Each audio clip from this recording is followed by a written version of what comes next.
नमस्कार मु अर्पिता लोभरे किपरि मृत्यु हुए मु आपनकु सेटा छोट हित उपदेश गप कहବାକୁ चाहूँ।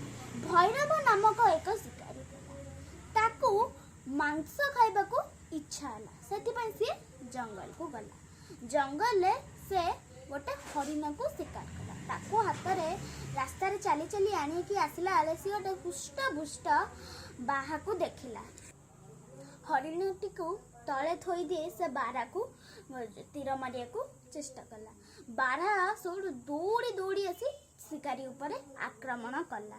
दी जन आक्रमण देखी जो होई दी जन जाक मरी गले। ता तले गोटे साप थला सी भी मरीगला और हरिण भी मरीगला। किछि समय पर गोटे बिलुआ आसला देखिकी कहला कि आज तुम भाग्य पूरा भल चारि चारि जन मुकुताकू 3 मासे खाई परिबी। तापरे तीर रे जे गुण रक्त मांस जा लागी थला ता भोक मिंटिया पे ताकू खाइबा गुणटा भांगी गला सौटू ता छाती भितर पसी गला। एथुर हमें कौन शिक्षा मिलला?